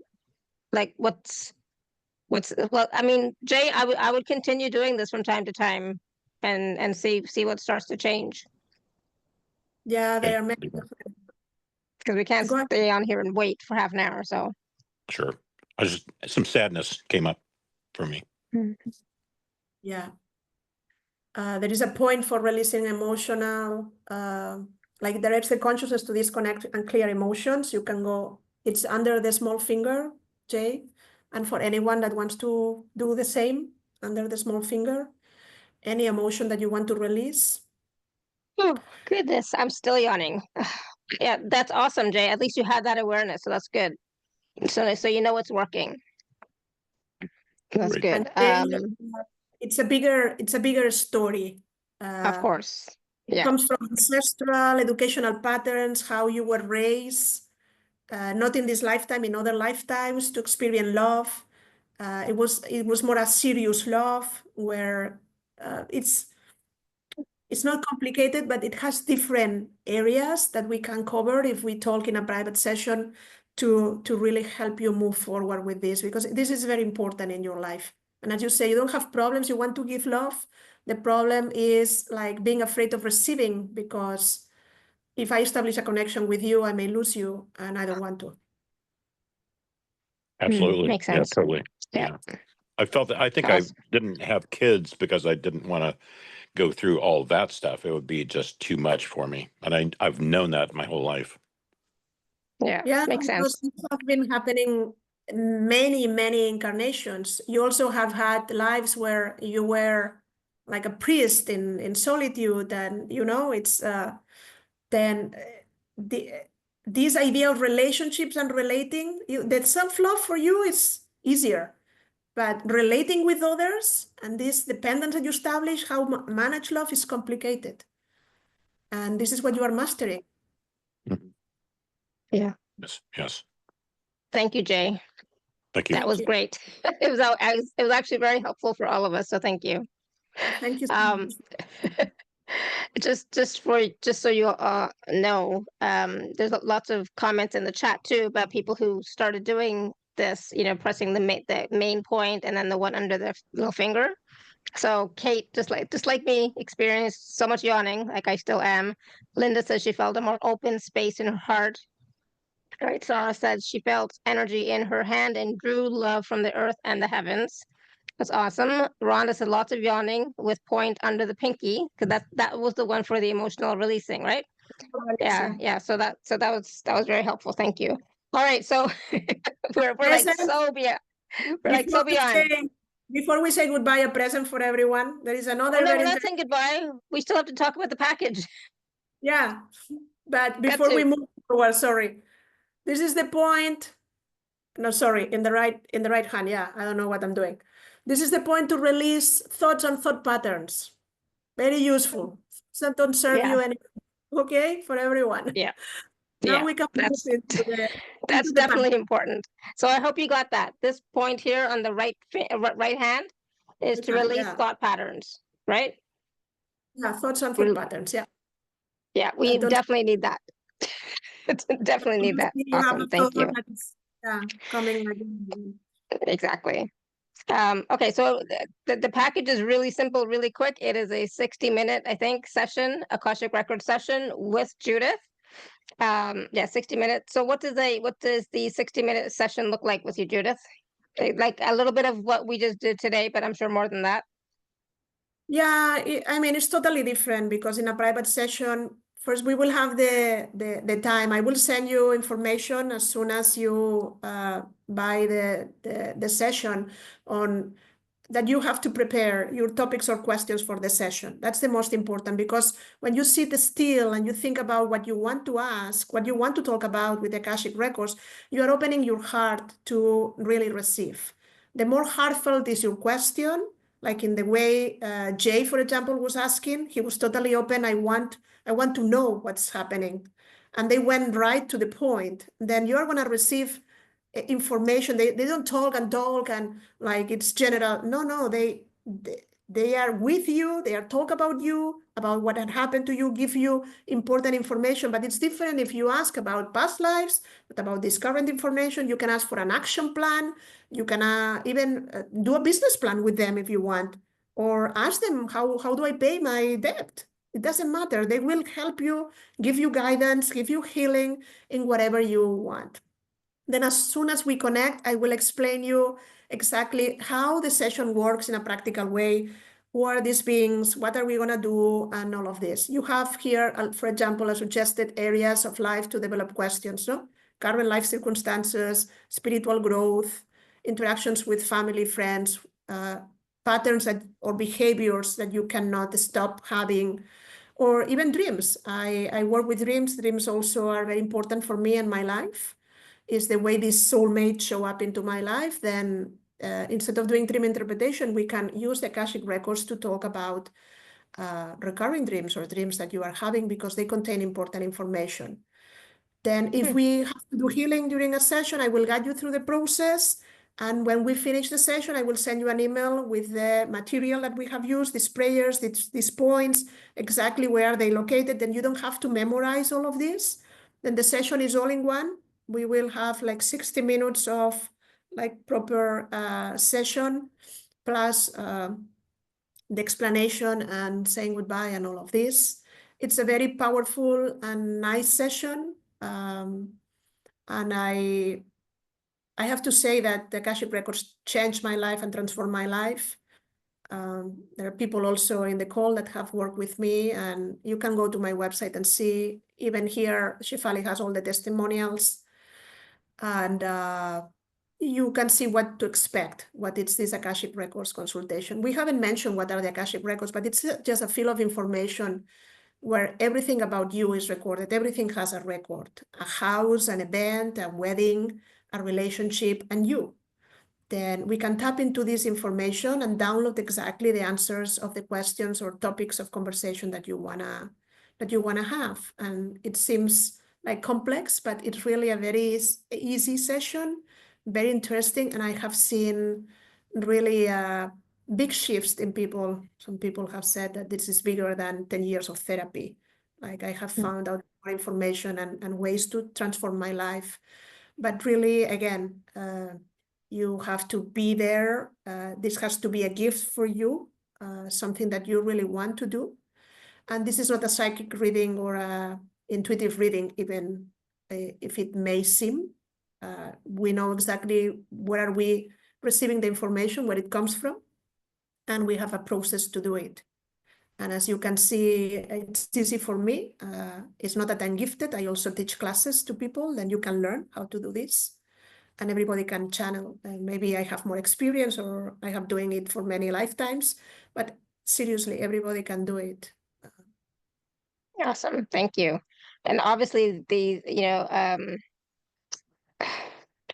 Judith is very talented in this field for sure with the Akashic Records. She's totally tuned in, tapped in, gets the information and messages. And so the 60-minute session with Judith is $175, and there's a payment plan available. And of course, if you are an Inner Circle member, please do use your gift code. There's some wonderful testimonials and feedback from people who have worked with Judith. I mean, they're amazing. So if you want to check those out, you can. But again, these sessions don't have to be about love, right?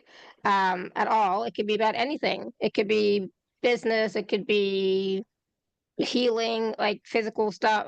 It could be anything at all, right? So it is important to have the questions ready for for the session for sure. So awesome. Thank you so much, Judith. Very, very helpful.